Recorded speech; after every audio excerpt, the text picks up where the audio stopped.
Well, greetings everyone, and welcome to another episode of our WCNFluencer podcast. And while all my guests are special, today's guest is even more special because we've been talking about doing this for I don't know how many years, Astara, and today is the day we get the opportunity to visit on the podcast. So welcome. Thank you. Thank you for having me. And It's a look at the pleasure to be wonderful, here. oh goodness, this is my honor to be able to visit with you and look at the great setup you have. I think you should have your own podcast. You know, it's funny you say that. Many years ago when it first started, that thought had come to me, but like so many things, I never followed through. But maybe one day. One day you never know Well, because you never know. you just might have that inspiration. Say, I think I need to do a podcast. But it is so great to talk to you. We've known each other for years, and I've admired your work and your music. And you've got a couple of really special courses that you've just released and developed that we're going to get to. But you know where I wanted to start our visit with today, because I've always wanted to be a singer. I'm really good in the shower because there's nobody watching. But I think music really kind of sets the tone for our being and personalities. Yeah, I agree. I do. I'm glad we're starting with the music. Yeah. Well, you've written over 100 songs. I've had the privilege of listening to your music, but tell our viewers and our listeners what music means to you. Music in general. Well, I'm very picky about music. I want it to feel good. And you might not know this, but I don't really listen to a lot of music. I, I never have. I write music. I sing what I write, and I play instruments and things like that. And I do listen to some music. And I love going out and listening to bands and things like that. But just around the house, having music on all the time, I don't do that. When I feel that need, I sing. And at this stage of my life, really saved my life because I needed to find my voice. Some little spark in me did not die in all those things that I went through, and just kept sniggling to find it. When I started to sing and went to these different places and even took singing classes, I was actually so twisted up with so much repressed energy. Right. I basically screamed. And I even had one singing teacher telling me I needed to see a speech therapist. I was so devastated. But I didn't give up. And I just started writing songs. Most of my songs started with broken heart, love, la, la, la. Right. Because I knew that too. But something changed when I really tried to find my voice. The lyrics of my songs started to reflect not only just the challenge, but the possibility of succeeding and how to overcome negative thought forms and processes. Right. The lyrics in my songs actually helped me cut the tape, the broken record that was going on in my mind that told me I was horrible, that I couldn't do anything right. And just, we won't go any further than that. Most people have that picture if they lived like that. Right. And it was, the lyrics to my songs kept superseding that. And finally, I couldn't hear the voice that told me that as a child. And I couldn't hear my own voice regurgitating. I started to really hear my own music. And I wake up with it in my mind, like this new one that I just wrote. Sometimes we just forgot. I woke up with that in my mind, and it's just, they're uplifting, and I like that. So music is healing. It's what connects people, I think, on a level that transcends the conversation. Right. And I think it's a way to, music is one of those tools that we all use in our own way that helps us find that inner peace. You know, we connect with those lyrics. Everybody, well, I shouldn't be so general, but I'm going to. You know, everybody has some trials and tribulations from childhood, from adult growing. I mean, it's just it's just part of life. But what is important is finding that path to inner peace. And I think the work that you've been doing over the years with your music and with your book and now with these 2 courses, it's finding people, it's allowing people to find some of that inner peace that we're all kind of striving for. Yes, because inner peace is like emanates into your home and to your family, right, wherever you go, and then it reverberates out into the world. I think it's kind of almost kind of counterproductive to launch out as an angry advocate, even for a good cause. Right. Because that's basically kind of feeding the beast, and that's a path some people take, and that's fine. But that's not the path I take, and that's not the path I teach either. And it's really that every person has an incredible amount of inner strength and courage and an incredible amount of personal power. Everybody has some kind of a gift, whether it's gardening or finding an answer to world hunger. I mean, it doesn't have to be giant. Right. It can be anything. And that's, I think, what we find when we become peaceful here first. And one of the many things that I loved about reading about you, the roots of self-awareness. We all, those of us that I think that are in the helping profession, that we want to manifest help with others, we often forget that the first person we need to help is ourselves. I know, it's so easy to forget because that's not necessarily taught. I know when I was growing up, if I was doing something for myself, I was selfish and I was an egotist and I was a maniac and, these kinds of things. And that wasn't true. And so I really didn't know how to take care of myself for a long time. But I had to learn that. I had to learn to love myself like I did when I was a child, when it came just absolutely natural. Right.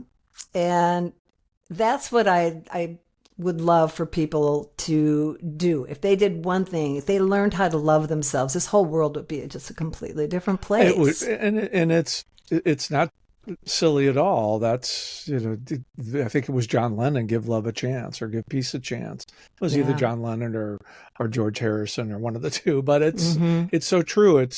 And we touch on this often when we able to share our stories authentically and in a way that demonstrates that in all of our differences, we really all the same. We're all looking for 3 things: love, care, and commitment.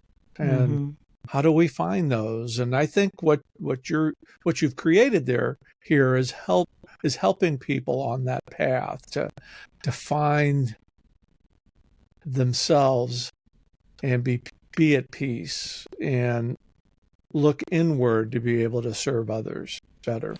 Yes, I think my feelings about it is to help people learn to help themselves. And that's one of the reasons I did a course, because there's so many people that are really needing a helping hand. Of course, when the work is done, the person has really done it themselves. They've made that commitment. But it doesn't mean you can't reach out and get a helping hand or find some information here and there and put some wind under your wings, so to speak. But the true commitment is really to the self, and that is not selfish. It's not selfish. It's that mental gymnastics we go on with one another. So I gotta be present to others. But in order to do that, you have to be present to yourself. And I guess that leads me into how do we. I know we can't answer this in one podcast, so we're probably going to do 3 or 4 more, which would be great. But how do you create a life by conscious design? What are some of the components that we need to be aware of, both internally and externally? Well, that is a deep topic. That's a deep, But I think a simple way to get started is to be very conscious of your thoughts when you go to sleep. And then be very conscious of your thoughts when you wake up. If they are not healthy, course correct, rearrange until they are. Like if you go to bed with angry thoughts, you're not serving yourself, and you're not serving your sleep, you're not serving the bigger picture. I mean, it's actually harming your body. So those two bookends, I've taught that for many, many years. And I think a lot of people do it. But if you haven't thought of it, then that is a good place to simply begin. But the whole idea of creating by conscious design is to become aware of your thoughts.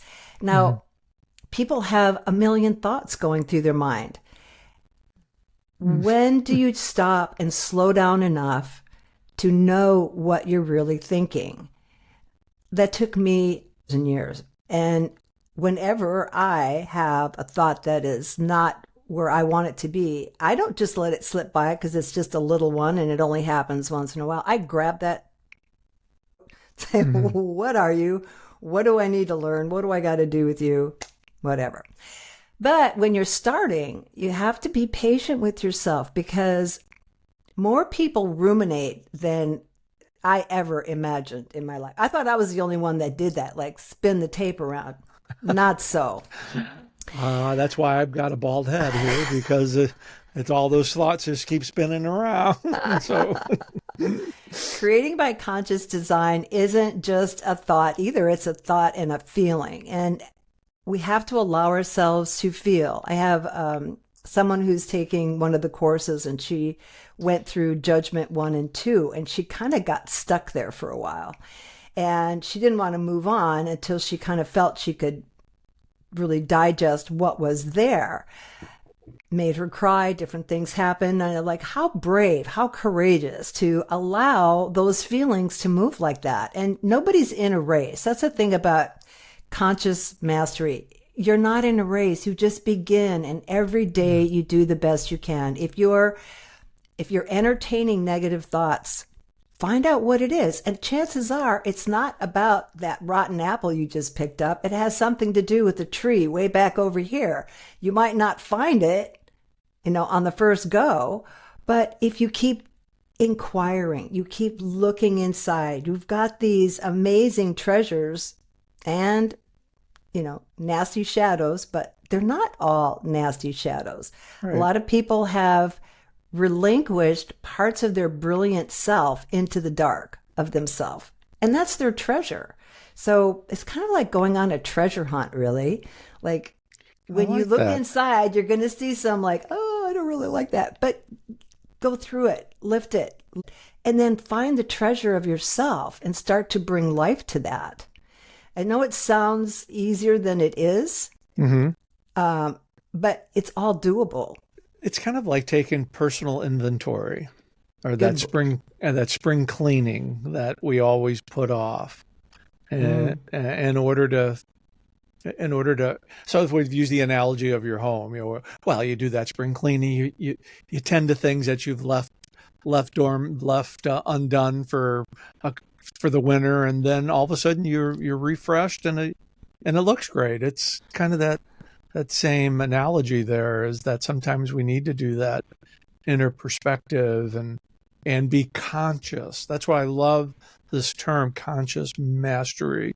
It's so prevalent, especially in today's fast-paced society.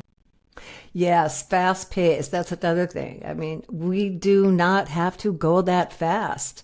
In fact, slowing down gets you where you want to be quicker, really.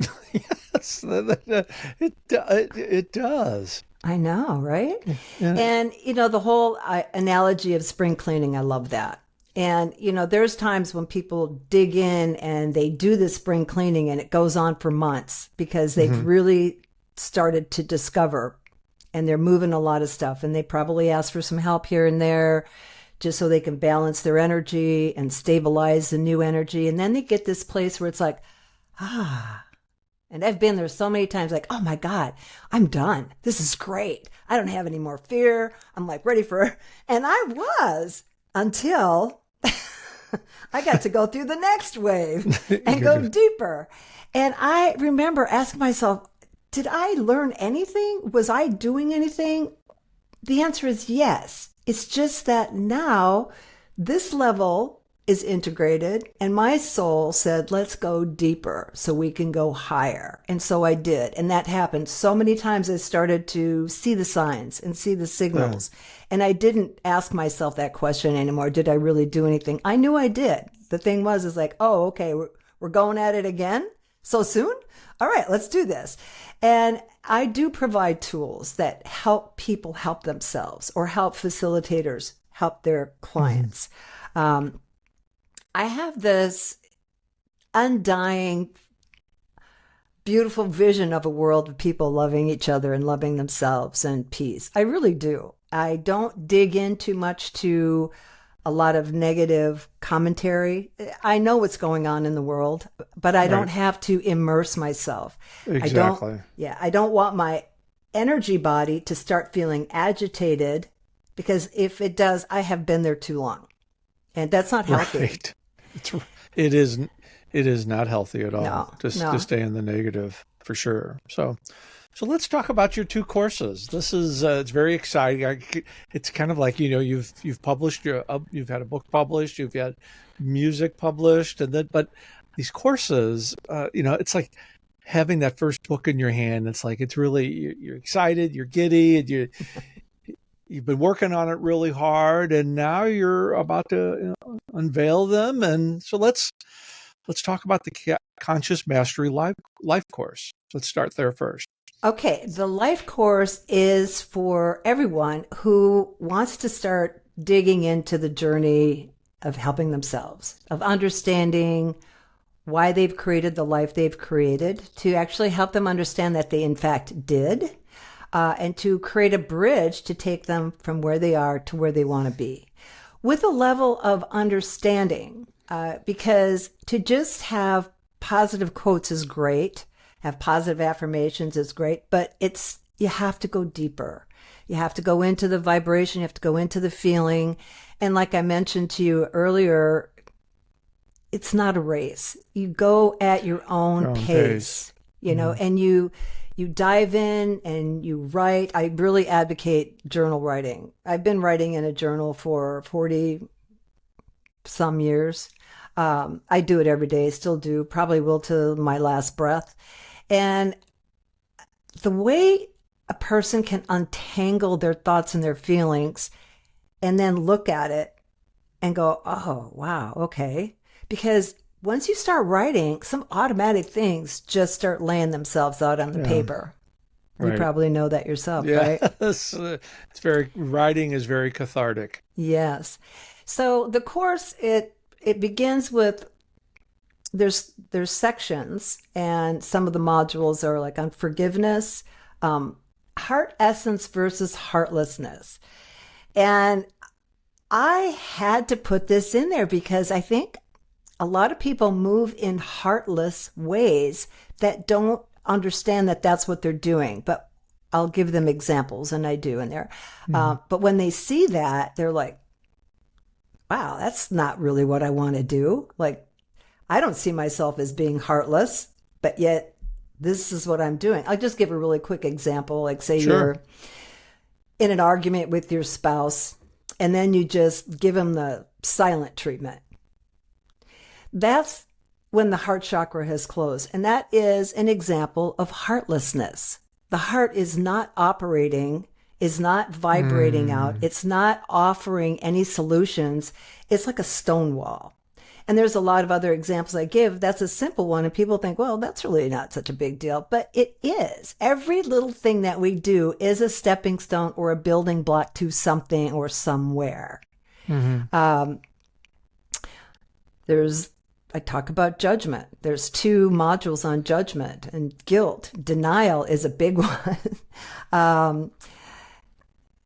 Knowing yourself, know thyself. How important is that? To really know thyself. And in the long run, when we really get to know who we are, like our essence, we fall in love with that. You know what's so beautiful about that is, especially, I'm a product of the 60s, and my parents were a product of they were both born in the teens, 1915 and 1911, and we're products out of those experiences. Mm-hmm. And to step out of those is frightening, but so needed. And as I'm hearing you describe the course, it's like I picture myself and stepping into my comfort zone by taking some inventory and doing some spring cleaning and having somebody like yourself who has experienced all these things. It's not just something that is something that you haven't experienced yourself. These are life experiences that you've shared that and there's no better learning tool from one person to another than sharing one's own personal experience. I often say, even in the course, that experience is the best teacher. And so as you're going through the course, you will have experiences. I'm just asking people to slow down enough to have those experiences. And the spring cleaning, it's kind of almost not a comfort zone space. No, I wouldn't think so. You're not in your comfort zone when you're really digging in. When you've done enough work and your whole body and spirit says, okay, wow, let's integrate this. Let's breathe. Let's be where we are. Let's take inventory of what we learned. And let's just kind of cruise and practice these new ways. That's your comfort zone. That's your new comfort zone. Mm-hmm. And, that's not going to last because you're not done. And then you're going to do it again and again, like I had mentioned. But it's actually a beautiful thing. How boring would life be if we thought we knew it all? I just went through an experience just last week that made me go, oh, really? I'm holding that? I mean, I had to dive in and do everything that I ask other people to do for themselves. And right. So this really does come from a place of decades of personal experiences. I did have cool healers happen in my way. Books fell in my lap at the time that I needed it, and I think this is what happens to a lot of people when they really are in earnest. Like, I want to understand my life. Why am I here? What am I doing? The right things do come into play. They come at the right time when you're open to them. They do. Yeah. They do. And you also have a facilitator course. So let's dig into that a little bit. Yeah, I do. And this one is designed for people who want to become facilitators or who are already facilitating on some level, doing some kind of a healing modality. This would be a certification to add to their probably, already certified talents. The reason I think this is good, I think it's because it takes some of the ideas of what people are struggling with, sheds light on the shadows in such a way that kind of helps pull the veil apart.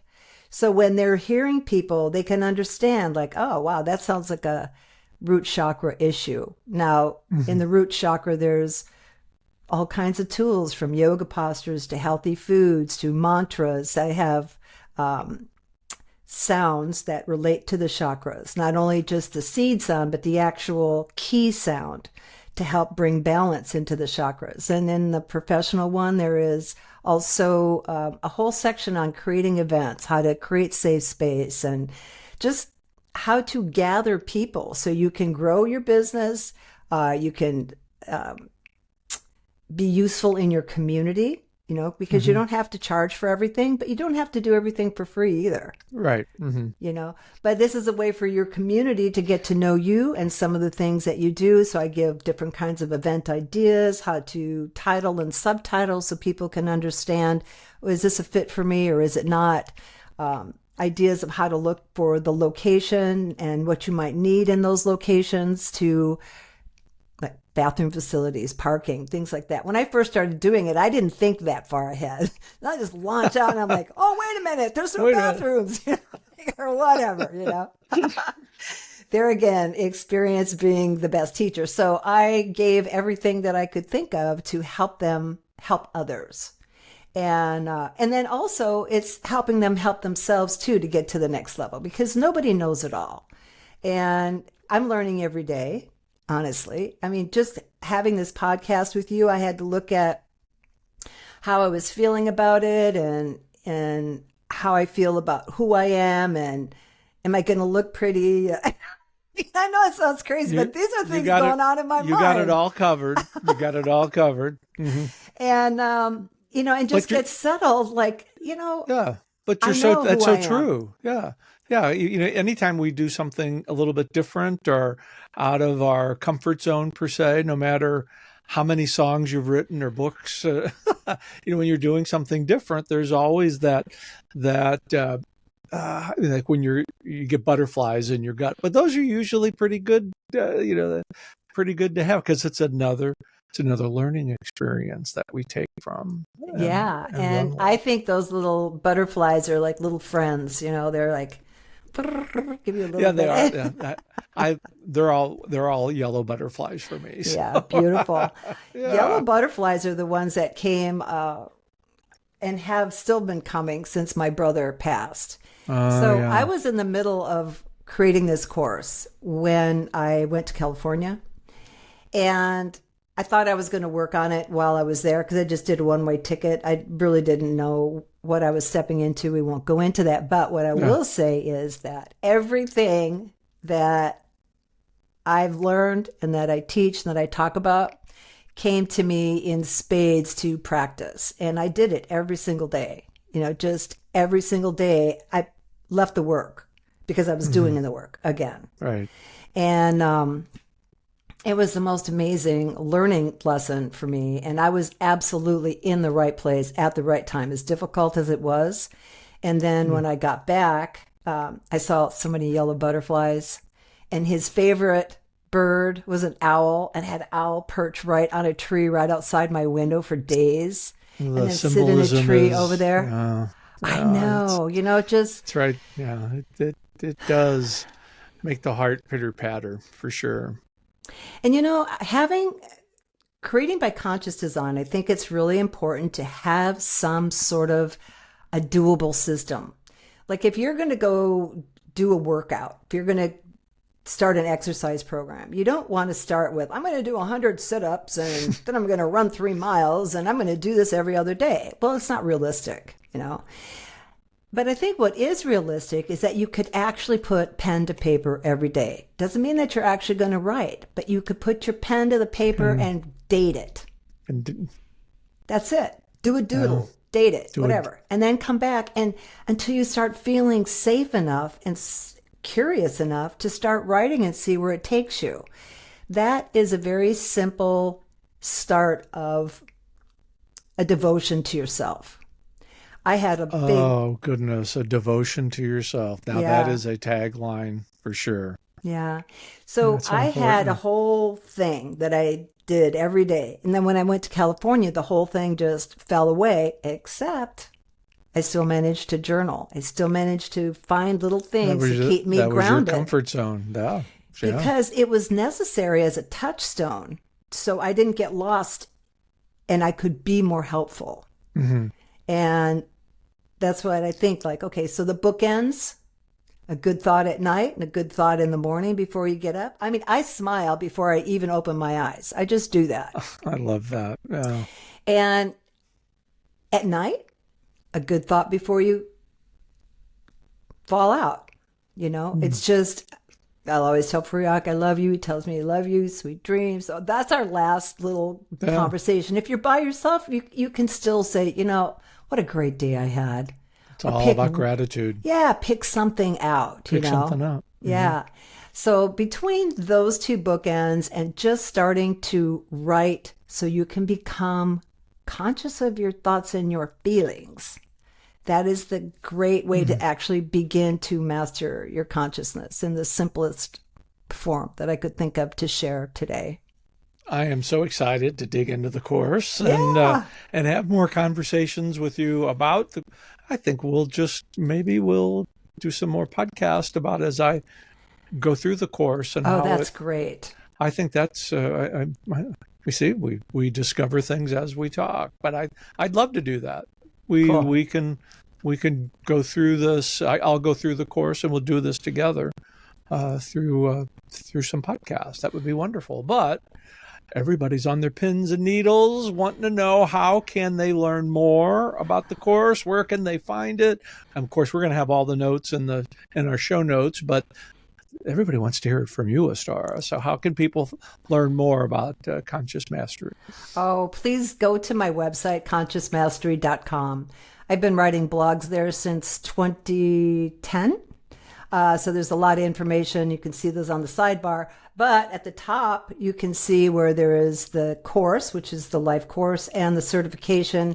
And that is the Conscious Mastery Facilitator Certification course. Each one has its own page and describes it. And for the first year, it's on sale. I'm not going to pretend that it's less than a year. It is a year. I want for one whole year it's like half off. And that's how you can find it. And then you can find out more about some of the music, my book. It's available everywhere. Most people get it on Amazon. Mm-hmm. And then there's a little bit about me and who I am. But as my podcast. Oh my gosh! See, is that,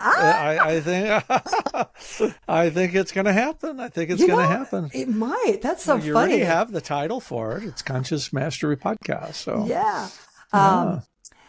As I move along in my blogs, is what I was going to say. But I am sharing more of what brought me to where I am. Right. And so the one that I shared with you is really the first one that is a broad sweep of some level of transparency. And there was a man mentioned in there who was a shaman. I'm going to do a post on him specifically.